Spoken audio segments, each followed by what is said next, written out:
of radius 4.2 centimeter is melted and recast into the shape of a cylinder of radius 6 centimeter.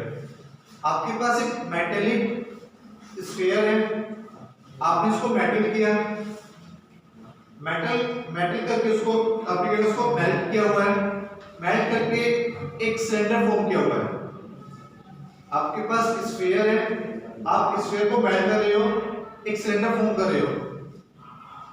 जब आप cylinder को melt करोगे, sorry sphere को melt करोगे और सिलेंडर फॉर्म करोगे, तो ये जो प्रोसेस कर रहे हो आप, इसमें क्या चीज कॉमन रहेगी? क्या कॉमन रहेगा?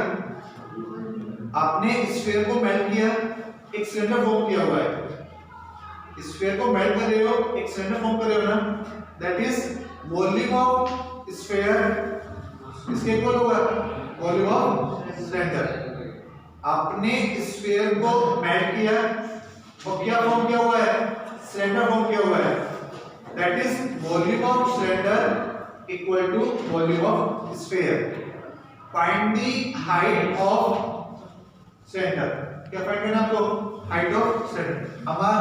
अमन वॉल्यूम ऑफ स्फीयर क्या गिवन है? सॉरी रेडियस ऑफ स्फीयर क्या गिवन है आपको? रेडियस ऑफ स्फीयर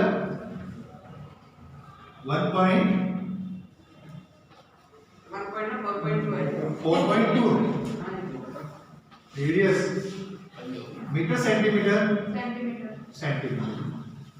आपके पास रेडियस ऑफ स्फीयर गिवन है 4.2 सेंटीमीटर। आप वॉल्यूम ऑफ स्फीयर फाइंड कर सकते हो। Volume of sphere is 4/3 pi r3।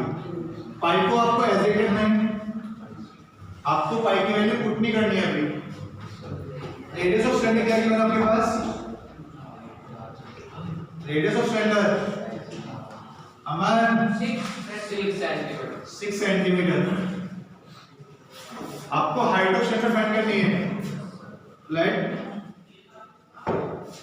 Height of cylinder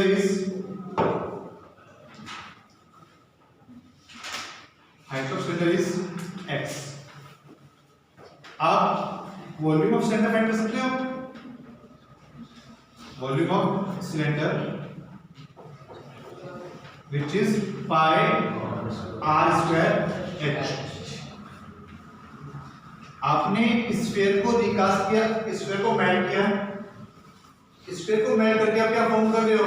cylinder form कर रहे हो, that is volume of sphere equal to volume of cylinder. Volume of sphere equal to volume of cylinder equal to कर सकते हो। So 4/3 pi 4.2 square equal to pi 6 square into x। आप x की value find कर सकते हो, simplify करके x की वैल्यू फाइंड कर सकते हो। फर्स्ट स्फीयर की रेडियस गिवन है 6 सेंटीमीटर, सेकंड स्फीयर गिवन है 8 centimetre and radius of third sphere given है 10 centimetre.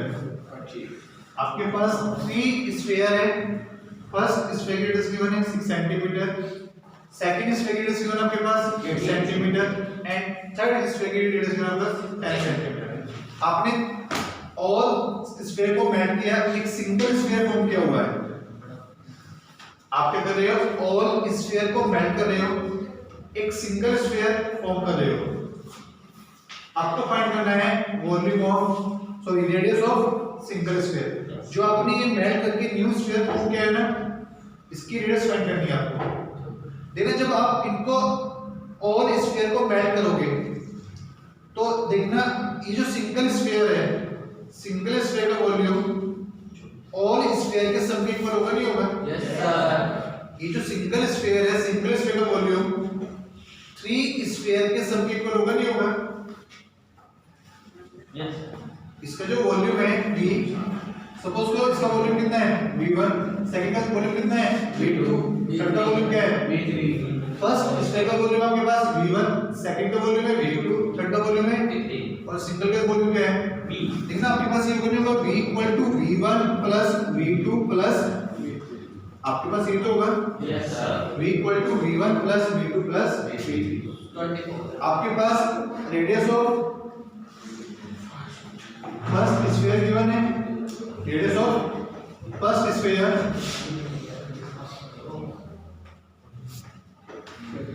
is 6 centimeter. So volume of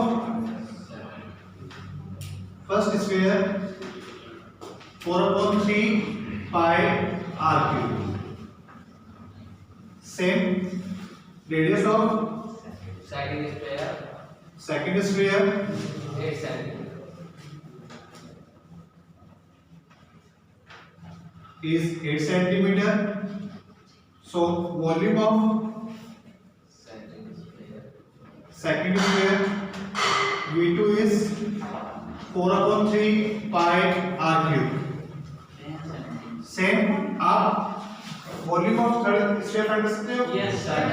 देखना आपके पास क्या गिवन है, v equal to v1 plus v2 plus v3। आप थर्ड स्फीयर का वॉल्यूम फाइंड कर सकते हो, Yes, sir. थर्ड स्फीयर की रेडियस फाइंड कर सकते हो जो आपके पास सिंगल स्फीयर फॉर्म हुआ है, फाइंड कर सकते हो आप। Yes, sir. ये आपको करने होगा, ठीक है। Yes.